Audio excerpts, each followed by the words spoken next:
Get started.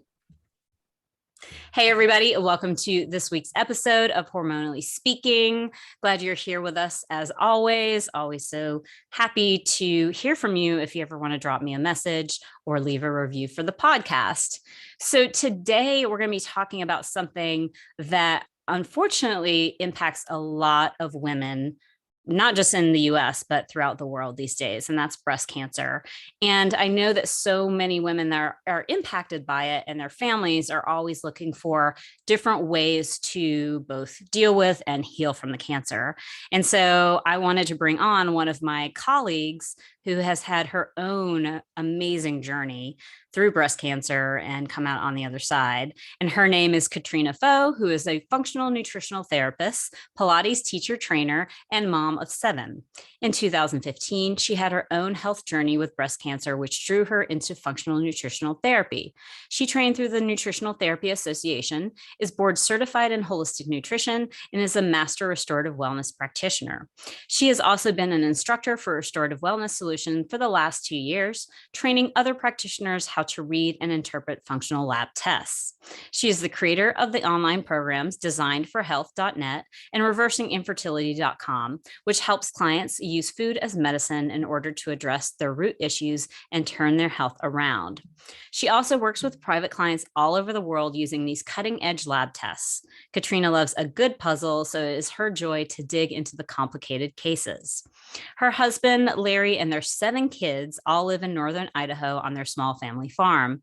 They are passionate about raising their own organic, nutrient-dense chicken, beef, eggs, and produce. They homeschool the kids, and they help out with everything from the garden to the editing of videos.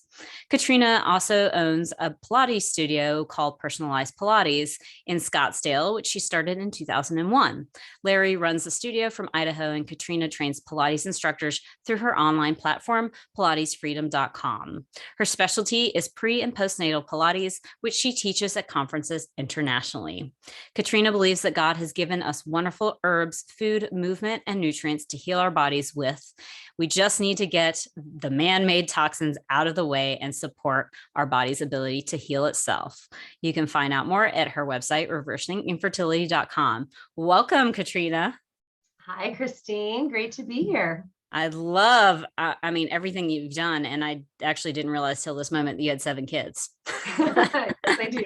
The fact that you have done all that you've done in terms of training while having 7 children is blowing my mind a little bit right now.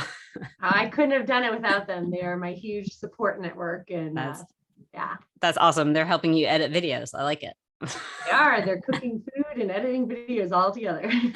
I guess in some ways it's really good to have kids these days, like with all the technology stuff, because they're always like ahead of the game and know what to do. And they're like, Mom, this is what you need to be doing, right? Absolutely. They pick it up so quick. I'm like, how did you do that? Yeah, exactly. I love it. Well, let's start off with your breast cancer journey. And, what was your health like leading up to that too? Absolutely. Yeah. I had already started kind of my health journey before that. When my oldest daughter was born, my first child, let's see, I had the hyperemesis gravidarum. So I lost. That's where you throw up all the time during the pregnancy? Yeah, like cannot keep any food down. So like the first month I lost 30 pounds and I had to have to go on the medication, which I totally didn't want to do, but I was losing too much weight and I had to actually do a suppository because I couldn't even take the oral medicine. Wow. Because you would just throw it up. Oh. Yes. And it was the entire time. And pretty much with all of the children. So I have hard pregnancies. I'm impressed that you kept on doing it when you had that every time. I will say I got some tools in my box that helped with that, right. But so it wasn't quite as bad.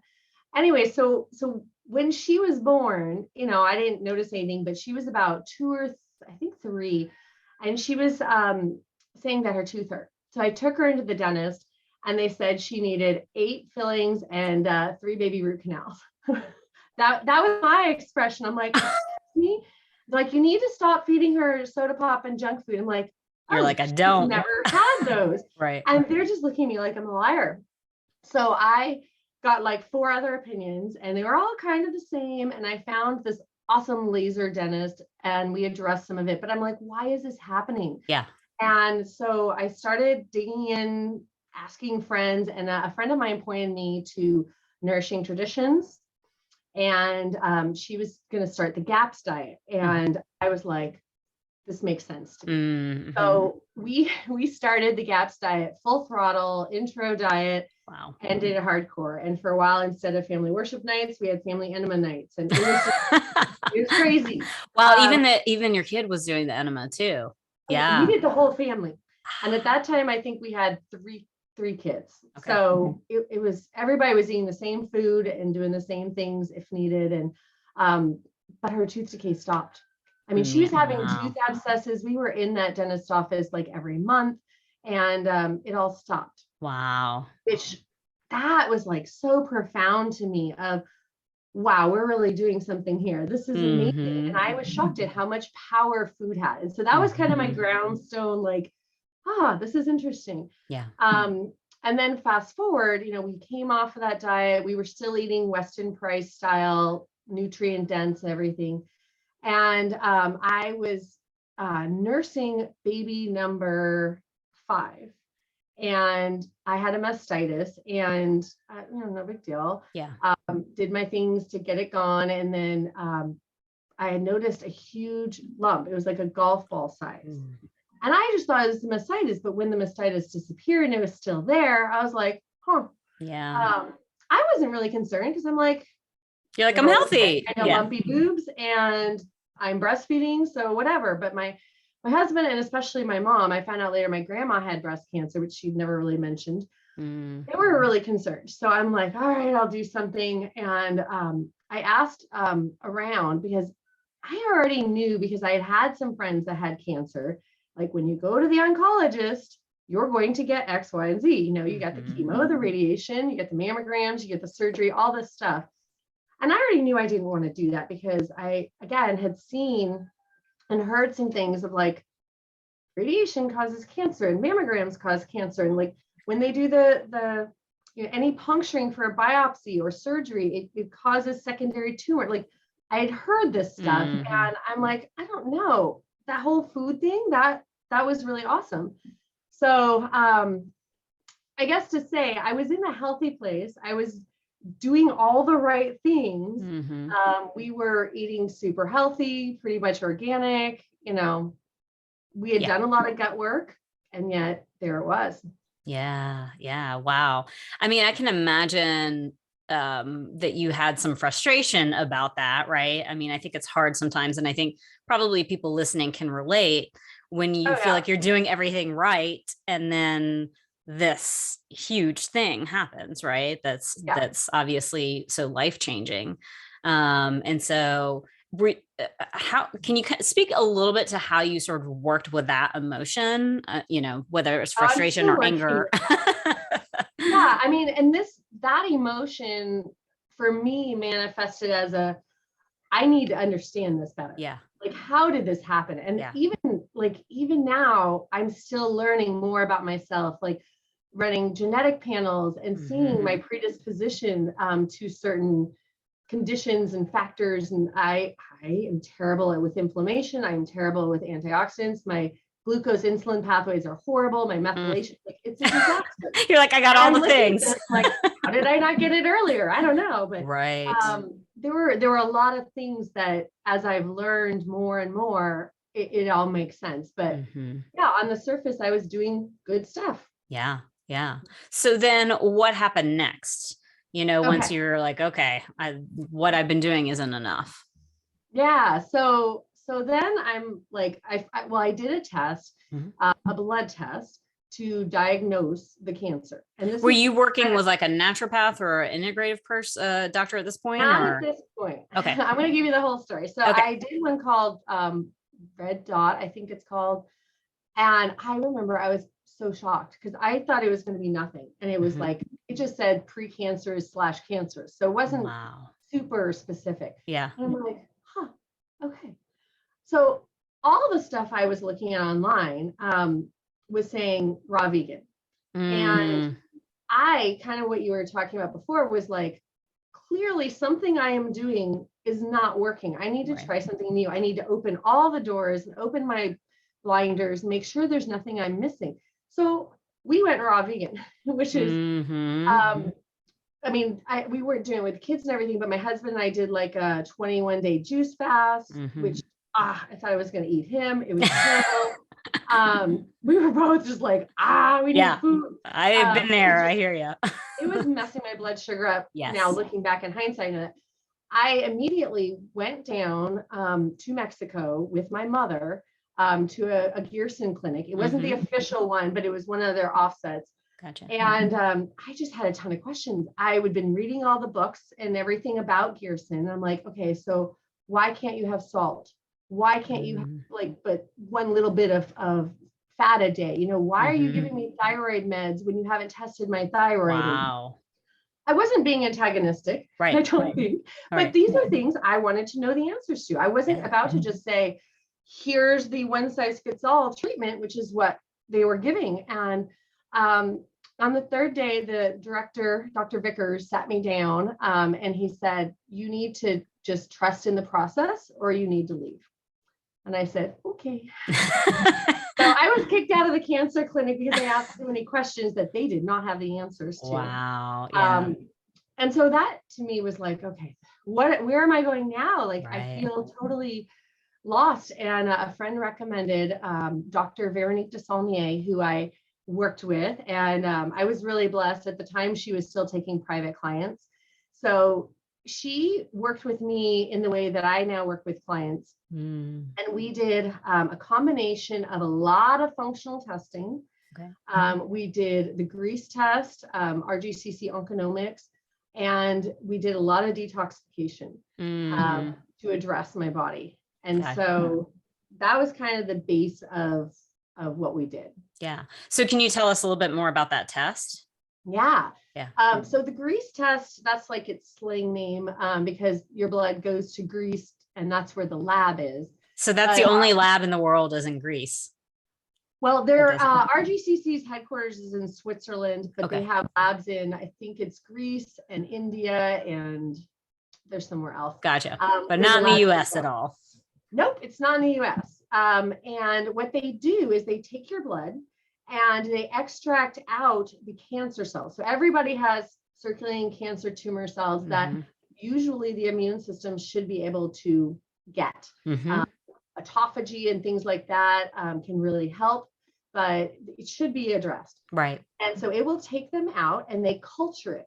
And then they can test it against substances that are known in the medical literature to address cancer, to kill it. So you can test the chemos, or you can test the extracts, or you can test both. And this just begs the question, like, why is every oncologist not doing this? Yeah.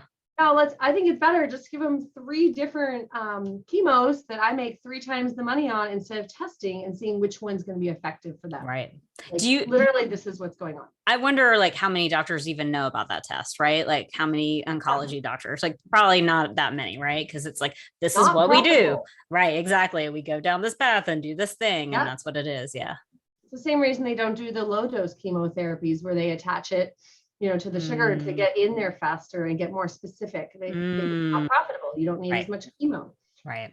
So I didn't want to do the chemo. So I just did the extracts test, and they test like 40 some different substances, things like Laetrile, vitamin C, all sorts of different things that, you've probably heard about to see what actually works for you. So for me, in my Googling and looking at things online, the podcasts and different stuff that people had written about it, I was really attracted to the almond pits, the apricot pits, which have high levels of B17 Laetrile in them. And I was eating them like crazy, thinking that would cure my cancer because it was a great treatment. Yeah. Nothing. So if I had not tested and just guessed based on what my intuition, kind of felt like and what I was drawn to, it would not have been successful. And plus they taste bad. Yeah. You're like, plus it was not fun to eat them all the time. Yeah. No, it wasn't. The thing that tested highest for me was wormwood. Oh, interesting. for Yeah, like parasites. anti-parasite. Yeah. It's the base of like ivermectin and stuff, but that's what tested best for me. And I would never have been just gravitating towards that on my own. So, Right. Yeah. Yeah. So we did. Can I ask really quickly how much that test is? Do you know? It changes based on the conversion rate with the euro, but it's about 1,800. Okay. Yeah. Which, if you think about, what you're going to spend or save in the chemos and things, 100% worth it. Yeah. It's so worth it. And then of course, whoever you're working with is going to interpret it and have those fees as well. But it's a great deal, honestly, to save you. The thing that was the most valuable to me. So I think especially when you're going natural and you're trying to use the alternative things, there's this mind game that happens of, did I do enough? Yeah. And people are always sending you, oh, look, I found this essential oil and this lip balm and, whatever. Right.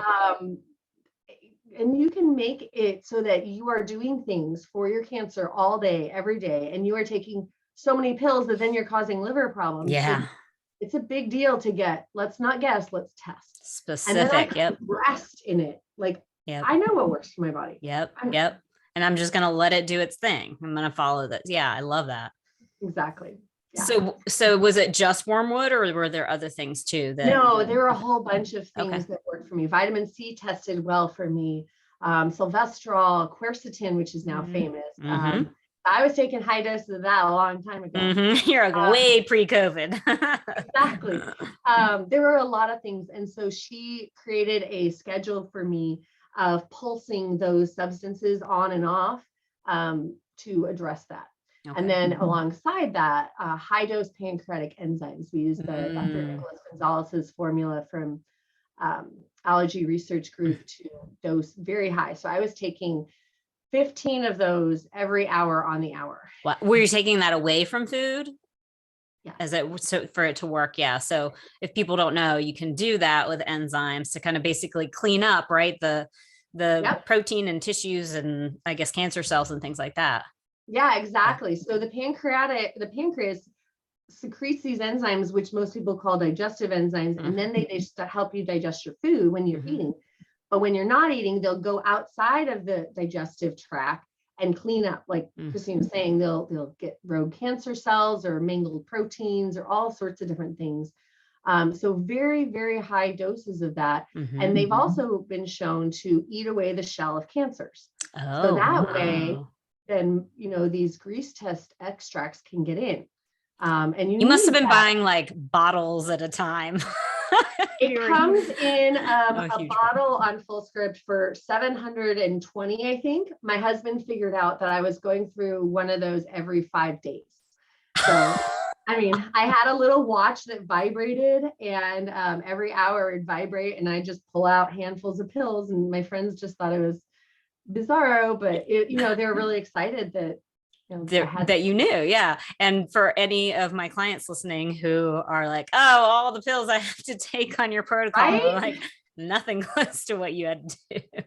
It's so funny you say that, because when my clients start complaining about things, I tell them about that and they're like, no. Oh, yeah. You're like, okay. It's all about perspective, Absolutely. I didn't want to lose my hair and get, surgery and everything. So this is much easier than that. Absolutely. Good point. And not having to be sick feeling all the time too. Yeah. So how long did you have to do, this protocol, and did you retest? How did that all happen? Yeah. Okay. So there's what happened to me, because my path went sideways. Okay. So let me back up. She also did a lot of functional testing. So there's things that are known in the literature. This isn't me making it up, to contribute to cancer. So this gets to the why was cancer allowed to proliferate in my body? Sure. So the thyroid, gut health, hormone balancing, all these things, iodine levels, vitamin D levels, we tested all of it and addressed that as well. So I was doing this protocol for a few months. And I was asked to go to a ladies retreat, and I was like having this struggle. I'm like, I really want to go, and I feel kind of like I should, but they're going to eat crappy food. It's going to be canola oil dressings and stuff. And I don't know that that's a good idea, but Right. I went ahead and just figured, let's let Grace cover this. And the whole time, this was not about marriage or cancer, and it's just a generic women's retreat. Every time they had breakout sessions, I just felt it very strongly on my heart that I needed to go home and be with my husband on Sunday night. So weird. I argued with him. I'm like, we just kind of had an argument. Like, could we maybe move it to Monday? And I'm like, God, I just did this retest on my hormones. I know what day Sunday is. I'm not good. Like, I don't really think that is a good idea. Like, people are already pissed at me for doing this alternative cancer treatment. Right. Getting pregnant during it is in the middle probably of it. not ideal. Well, long story short, I did. And I got pregnant with baby number 6. Wow. Again, people are probably like, because I have friends that I know people that have aborted babies or been told to because they were pregnant and they found out they had cancer. So I'm went the other way. Right. Well, I was kind of freaking out, and my husband was too. And we're like, okay, we're going to see where this takes us. So I called my doctor, Dr. V, and she talked to the doctors up in Greece, and they said that they had seen pregnancy reverse cancer. What? Yes. And then I was like, okay, I need to get grounded. We need some time away. Yeah. And this was actually before I think I got the information from Dr. V. And so we went to the Weston Price conference for our anniversary, just me and my husband. I love it. You guys are like, we're going to go to the conference for our anniversary. Right. And so I'm waiting for him outside the session, and I'm talking to this guy. He's got these magnetic bed pads. I'm like, I'll just talk to him while I'm waiting. And so I said, how would this work with pregnancy? Is this safe during pregnancy? Like, granted, I'm 4 weeks pregnant, so you can't really see anything. And he's like, oh, well, yeah, it's completely safe. It's very small, low amount of detoxing that's going on with this, the magnetic. He's explaining it all. And I said, oh, with the magnetic, that would be good for cancer, right? And he's like, I kid you not. This is what he said. He goes, well, pregnancy cures cancer.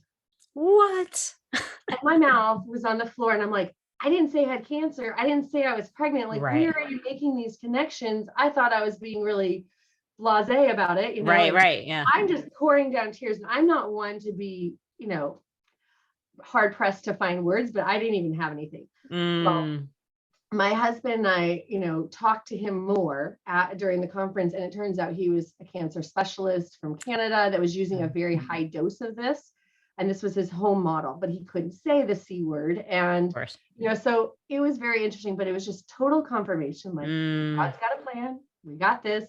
And then again, Dr. V's news. So again, I got sick, really sick. So any possibility of me saying this was on my own because I ate a really good diet and being virtuous was thrown out the window, because I would just have to eat any food in them. Right. You're like, I will take what I can get. Yeah. I didn't need the medication for it, but I was really struggling. And so I eventually, over the rest of the pregnancy, got very, very anemic, which I've learned now that iron contributes to cancer. So an anemia might actually have been some part of that. Interesting. And about a month before I delivered, the lump was gone. Wow. I was able to take several of the substances from my Greece test the entire time that were safe, that the doctor in Greece had said were okay to take during pregnancy. But so mine went sideways. Can I ask you a quick question? Yeah. Did you notice the lump decreasing, or was it kind of just one day you're like, oh, it's gone? How did that go? Yeah, that's funny. So I told myself around the time, maybe a month or so after I found out about the pregnancy, I had another friend that was that had breast cancer, and she kept telling me how her lump was going down by this amount. And I'm like, how can you tell that? And I was feeling like mine's not moving. And I'm like, what? I'm just not going to look anymore, because this is only making me frustrated. Right. I'm not going to keep touching it and seeing, and so all of a sudden I realized, wait, it's gone. So for me, it was kind of like this boom thing. Wow. Because I had purposely stopped looking at it. Right. So yeah. That's cool. I mean, because it feels very miraculous in that way, right? When you're just like, it's gone now. it was very miraculous in that way for me. Now, if I had kept noticing it, I don't know how I would have seen that differently, but it was cool for me. Right. Absolutely. Yeah. So with clients that I work with now with cancer, I do like 6 months of the protocol, and then we retest and we just do the circulating tumor cells to see how this is working for them. Do we need to change it up? Gotcha. A lot of times that might be all they need.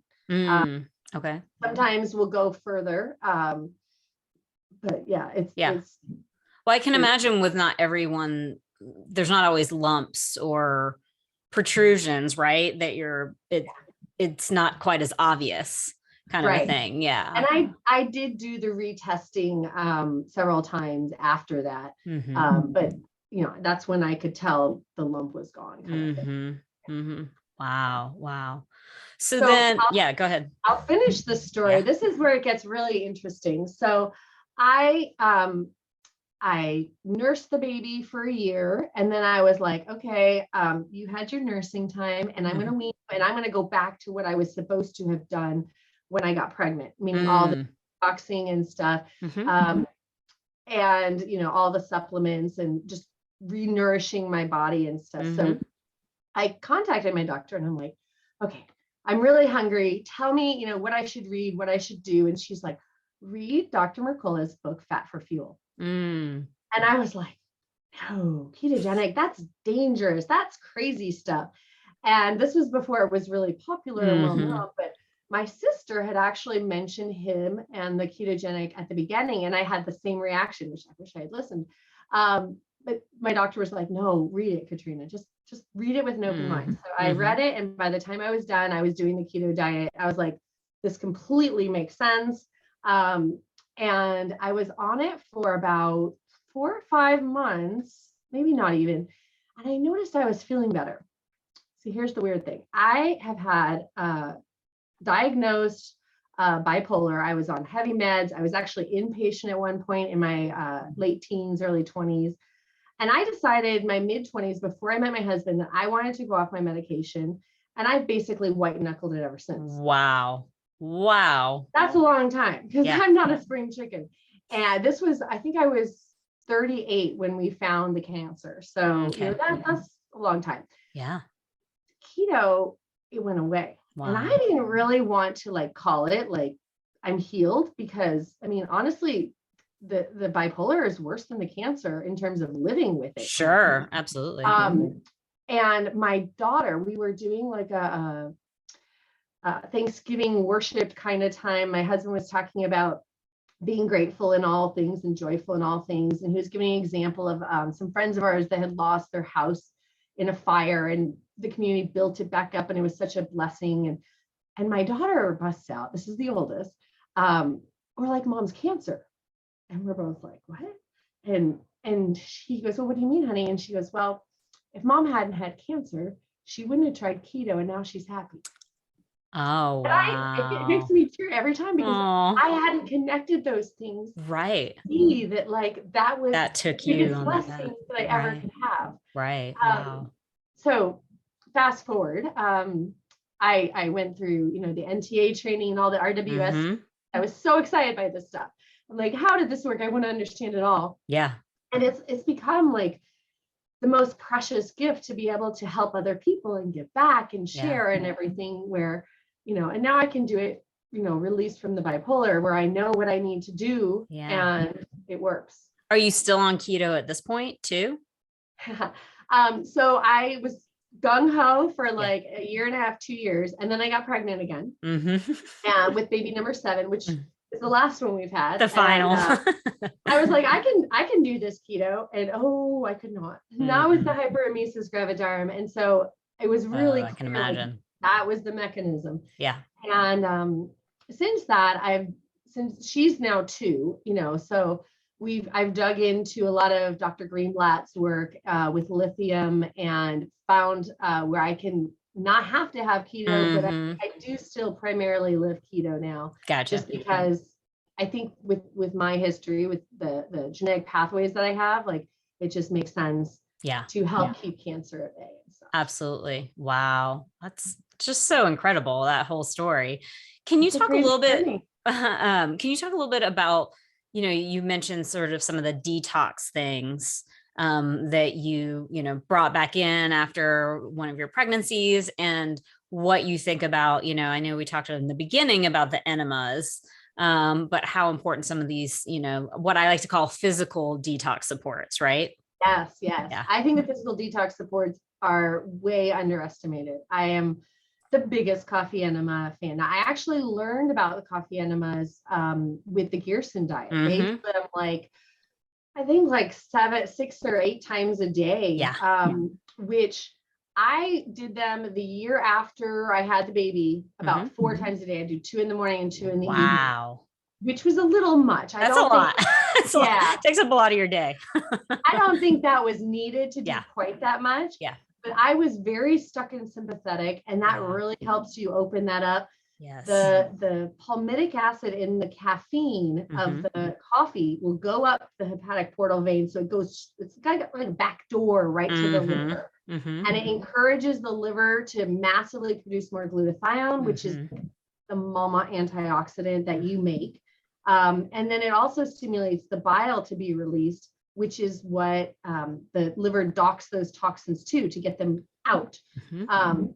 So there's like so many different aspects of how it's helpful, and it's cheap and easy. Like most of my clients I have doing them because this world we live in is just such a toxic soup, and you're getting slammed from every direction that it's an uphill battle to always be detoxifying. And that's, for me, that's one of the things I suck at. I am not good at detoxifying.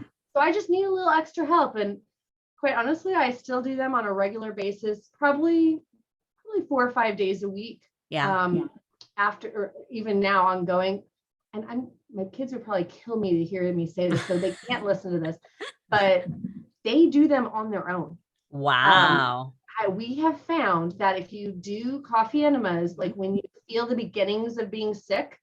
Or if you just like, you ate a bunch of junk that you know you or shouldn't foods have. that aren't good We for never you. do that, but that it can just take that toxic edge off when you're getting sick, and then your body can do what it's supposed to do better and easier.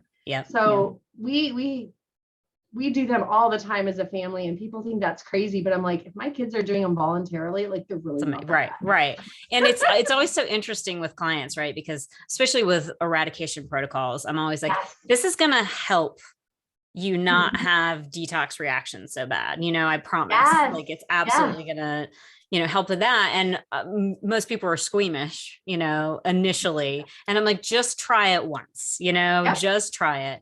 And, it's interesting for me because I had been doing them for years, not like consecutively, but like, when I was going through different detoxes, things like that. And when I was at a point where it seemed like everything I was eating, I was reacting to. So I was doing a lot then, but I had surgery to remove a fibroid almost 3.5 years ago now.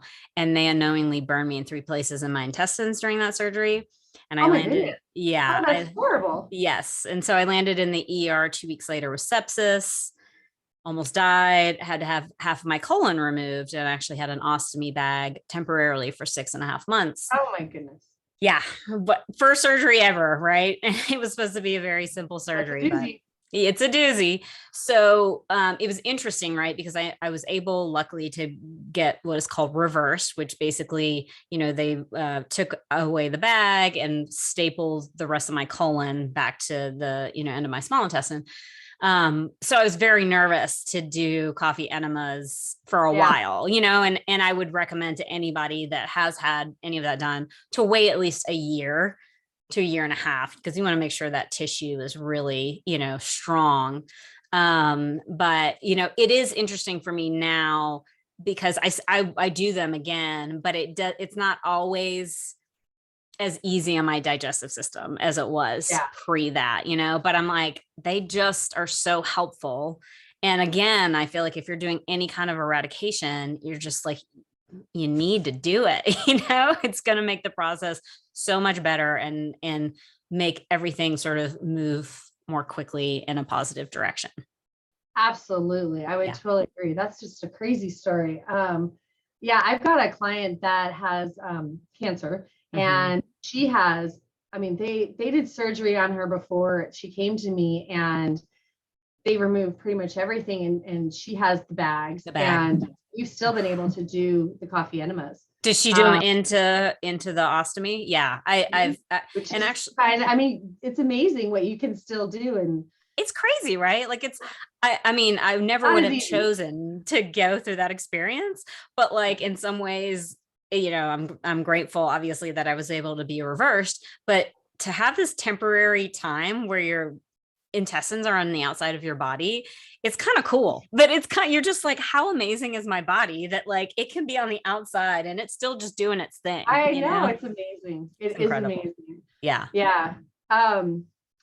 Yeah, so I definitely think that the coffee enemas, especially if somebody's got cancer, but you know, whether it's cancer or like they're beginnings of Alzheimer's or infertility, or I mean, you name it, anybody can take that toxic edge off. Yes. They're easy and doable. It's just if you just got to get over the weird factor. Absolutely. Yeah. And as you mentioned, you know, with your own genetics, like I find that so many of us have some impairment in our detoxification systems genetically, right? And then you combine that with all the chemicals that we deal with on a daily basis in our environment, in our, you know, in our couches, in our beds, in our beauty products, and the water, and the radiation, and the 5G, it's everywhere. It's everywhere. You can't get away from it. Yeah, absolutely. Yeah. So are there other things that you used also? Like, did you, go ahead and talk about those. So we got an infrared sauna. Love it. I know. I hated it. Oh, really? I hated it because I don't sweat. Now, this was really convenient with all my years as a dancer and doing Pilates and exercising because I never sweat. Yeah. So, you're like, it's great. Yeah. You're like, I look fabulous on stage. Not so good for my detoxification system. So again, you look at, you know, that's one of the mechanisms your body should be excreting toxins is through your skin. There was nothing coming out. Wow. Like seriously, I'd run a marathon and I would have like 2 drops of sweat. It was not. Wow. Yeah. So doing those regularly, I still do those probably 4 or 5 nights a week, and then shower and then go to bed. Yeah. I'm glad you brought up the showering, because sometimes people don't realize that you need to shower after doing the infrared sauna. You know, I mean, obviously you're kind of gross and you probably don't want to like, you know, get into bed or do something without showering, but you want to get those toxins off of your skin and not reabsorbed in. Yeah.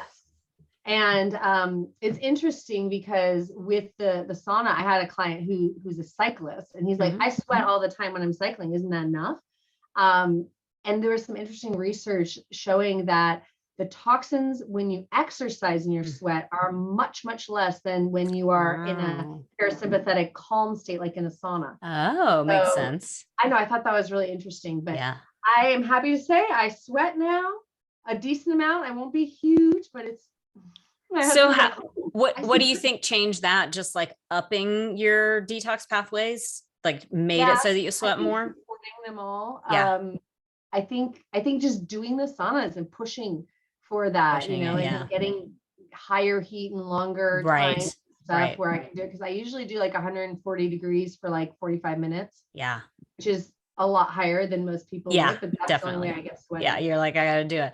I'm totally the opposite, where I've always sweat easily, and I, especially as a kid, but it's like as a kid, you're like, oh my God, you know, especially as a teenager, you're like, I'm just sweating all the time. But I was also a dancer too, and you know, so of course you got the sweat pit stains all the time. Yeah, I never had that. You're like, you didn't have to worry about any of that. Yeah. What kind of dance did you do? Ballet growing up and modern in college. Nice. How about you? Well, so I actually, before I got into this work and, well, kind of in between, I guess, before my surgeries, I was a dance instructor and performer full time. Oh, cool. So I did a bunch of different stuff, hip hop, Bhangra, which is an Indian dance form, some modern, some jazzy showgirl. So yeah, I did all the different things because it was, you know, keep it fun. So anyways, yeah, that's how I got into the Pilates. I was going to go to PT school and then decided Pilates I can do a lot more, and I don't have any of the restrictions with the insurance, but I got introduced to it through the dance. Yes, that makes sense. He always shows up. Any other detox stuff that you recommend too for people? those were my two Mhm. primary ones, my Mhm. favorites. I do recommend and did some rebounding. I've got my trampoline right back Oh, there yeah. that I'll do while I watch webinars still and things. Nice. Some dry brushing. Mhm. I don't know. I start from the heart though, and Okay. then move out. Okay. So it's a little different. Mhm. More Kelly Kennedy style. Okay. Trying to think. Those are the big things. We The big did ones. do some, we had some mold in the house, which I Mhm. think looking back was probably a really big trigger because we moved right after the birth of the fifth child, and it was about 8, 9 months after, Mhm. almost maybe his first birthday, that I found the lump. Wow. And we moved into a house with black mold. Right. And there you Um, go. Yeah. yeah, and I don't detox. So again, Yeah. all these things make sense Yeah. why it was like the perfect storm. You get somebody with no detoxification ability, and then you put them in a moldy house, and there you Yeah. go. So I've done a lot of detox with that, and the hormones were a big thing. I was very estrogen dominant, so we did a lot of hormone detoxing. Mhm. And obviously that was successful because within 3 months of doing it, I got pregnant. You got pregnant. Yeah. Boom, get Yeah. imbalanced. Yeah. The gut work I've done. I was very, very crazy low in iodine. My thyroid was all wonky, which is a huge issue with Can you cancer. share which iodine test you like? Because I know there's so much debate around iodine testing. Yeah, it is kind of full of, well, first thing I would say is you need to make sure that you don't have thyroid antibodies. Mm-hmm. I would 100%. always do that test first. Make sure there's no Hashimoto's. If there is, you definitely don't want to load them or even test them because you have Right. to load them to test them. Right. I use Hakala. Okay. Hakala is cheap and simple. Basically, you take 50 milligram 50 okay. dosage of iodine, Mhm. and then you save your pee for 24 hours. Mhm. I always tell people don't do it on a day you're going somewhere. Right. Right. And then you send a sample in and they show how much you excrete out, showing how much you need, kind of thing. Gotcha. Connection there. But Yeah. I honestly don't do that a whole lot with people because you can a lot of times tell if they need it. And if you're giving reasonable doses, it's not A big deal. Yeah. Mm-hmm. Some Mhm. people Yeah. don't recycle their iodine like they should though. And that's where you want to try to step in if they have thyroid issues. Yeah. None of the areas of your body, whether it's your mitochondria in your bladder or your brain, it doesn't matter. It's not going to get the energy produced when it doesn't have the thyroid. So that's going to be like huge for anything that you want to work better. Right. To get that mitochondria working, getting that thyroid providing energy. And 100%. Yeah. People overlook the thyroid in so many different situations when it needs to be optimized. Yeah. Yeah. Yes. Or like, you're dealing with a lot of infertility clients. A lot of them are looking at the thyroid, but they don't look at the antibodies. And if the antibodies aren't addressed, like you've got a big ball of fire that's not going to get pregnant. I mean, it wasn't a client that was trying to get pregnant, but I just went through a whole thing with a client who had crazy high antibodies, and her doctor had just done a training with an endocrinologist, and the endocrinologist actually said, don't pay attention to the thyroid antibodies. It doesn't mean anything. Well, I mean, as horrifying as it is to us, like they're trained that there's nothing to do for they can't do anything. Right. They're just going to put you on medication once your thyroid is busted, essentially. Yeah. Right. Yeah. Yeah. We got tools. Yeah, we got tools. Anyways, I was just like, but so what other kinds of tests do you run with your cancer clients? I run like a Dutch, unless they're cycling, and then I'll do something, an EFHP or something. Look at the hormones. I'll do gut work and look at the gut. I always want to look at the mold, look at the metals, see what bad metals are possibly lurking. And then usually a non-metal toxin panel. I feel like the glyphosate. So there's a whole lot of things, and depending on what else shows up, like I've had some clients, I've run the oral microbiome. We've run other different things based on what shows up. Like I had a client that has cancer, and like everything was coming back clean, and I'm like, oh, this is weird. Yeah. And then we got her metals back, and she had crazy high levels of arsenic, and I'm like, okay, she probably has a well.